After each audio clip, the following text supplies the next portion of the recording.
જય શ્રી કૃષ્ણ, જય માતાજી. કેમ છો બધા? મજામાં? તો સ્વાગત છે તમારા બધાનું આજના એક નવા વિડીયોમાં. અત્યારે છોકરીઓમાં 7:30 થઈ ગયા છે અને આજે 7:30 વાગ્યામાં બધું કામ કરીને ફ્રી થઈ ગઈ છું. બધું કામ એટલે કે સવારનું જે આપણે રેગ્યુલરનું કામ કરવાનું હોય ને, કચરાને પોતાને એવું બધું કામ થઈ ગયું છે. વાસી કામ બધું કરી લીધું છે અને મીસુને જો 7:30 થઈ ગયા એટલે સ્કૂલે જવા માટે તૈયાર કરી દીધી છે. તો મીસુ જો તૈયાર થઈ ગઈ છે ને નાસ્તો કરે છે અને નાસ્તો આપી દીધો એટલે એ નાસ્તો કરે છે અને ક્યારેક ક્યારેક નાસ્તો કરવો હોય ને ક્યારેક તો ખાલી દૂધ પીને જે વહી જાય છે એમ.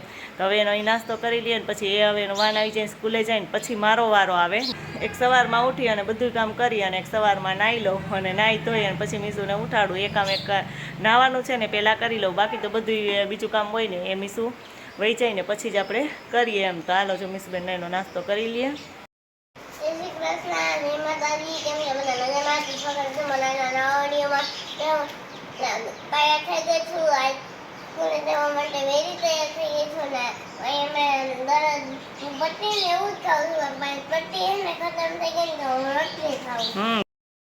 એને પટ્ટીને એવું જ ખાવું હોય કા, પણ આજ પટ્ટી ખતમ થઈ ગઈ ને એટલે ભાઈ બેન રોટલીમાં માની ગયા. ગાંઠિયા અંકો ખાવા તો મારે ગાંઠિયા નથી ખાવા કા, એટલે રોટલી જો દૂધ ને લઈ લીધું છે અને મીસુબેન નાસ્તો કરી લઈએ.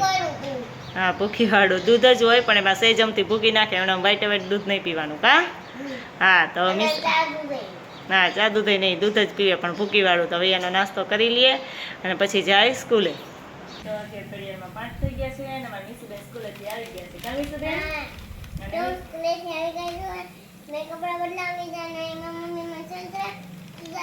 મોસંબી છે.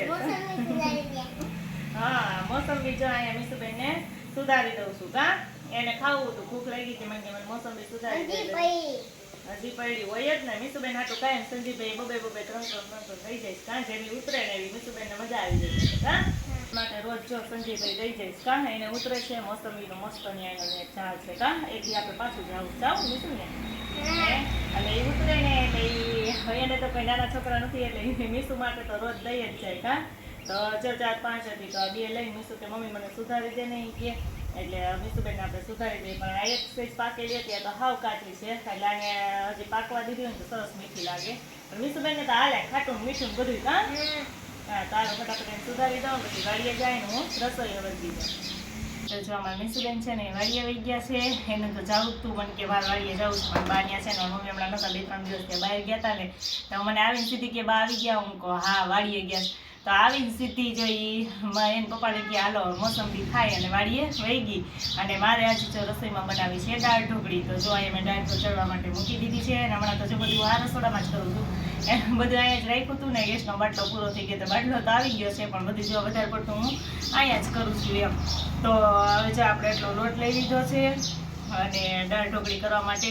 જોકે એટલો બધો લોટ તો ન જોઈએ, એનો અડધો હોય તે હાલે, પણ મારે છે ને મારે ગમે એ વસ્તુ બનાવી મારા પપ્પા માટે તો રોટલી બનાવવાની જ હોય એટલે હું એના માટે આ તીખી રોટલી બનાવી નાખીશ. થોડીક લોટ વધારે બાંધી નાખું અને આપણે આ લોટ બાંધવા માટે બધા મસાલા નાખી દઈએ છીએ. હળદર, મીઠું, ચટણી, હિંગ, આ બધી વસ્તુ મસાલા નાખી સરસ મજાના મિક્સ કરી દઈએ અને પછી આપણે એમાં તેલનું થોડુંક મોણ નાખી દઈએ. પછી લોટ બાંધી લઈએ જેમ આપણે થેપલાનો લોટ બાંધીએ એવી રીતે અને પછી આપણે એને ઢોકળી વણી નાખીએ અને એટલે આપણી દાળ સરસ મજાની બફાઈ જાય.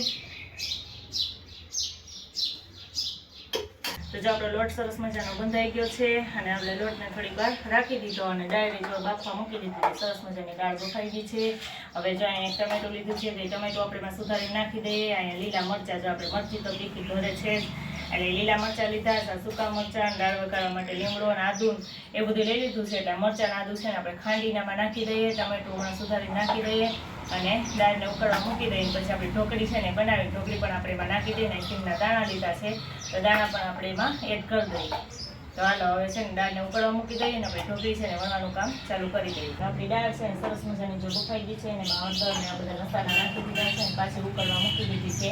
અને ઘાટી હતી એટલે એમાં થોડુંક પાણી રાખ્યું કેમ કે આને આછી જ રાખવાની હોય. આ ઢોકળી છે એમાં પાછી ચડે ને એટલે ઘાટી જ થઈ જાય એમ. તો હવે જો દાળને ઉકળવા મૂકી દીધી ને તો આપણે દાળમાં છે ને સુધારેલા ટમેટા છે ને એ એડ કરી દઈએ.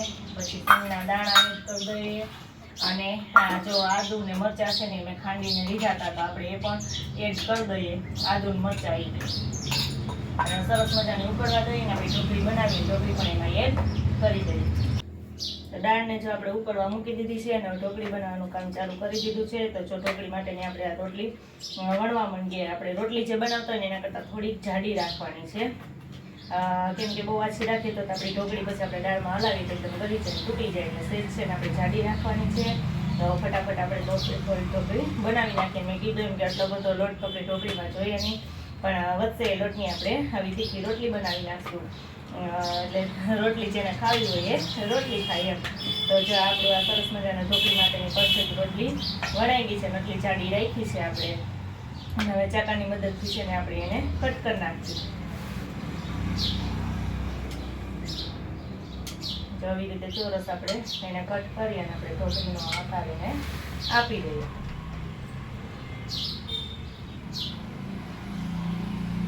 અને આપણી દાળ જો સરસ મજાની ઉકળે જ છે. એમાં સિંગના દાણા, ટમેટા અને મરચાંની આદુની પેસ્ટ અને એવું બધું નાખી દીધું છે. હળદર ને એવું જે મસાલા જોઈએ.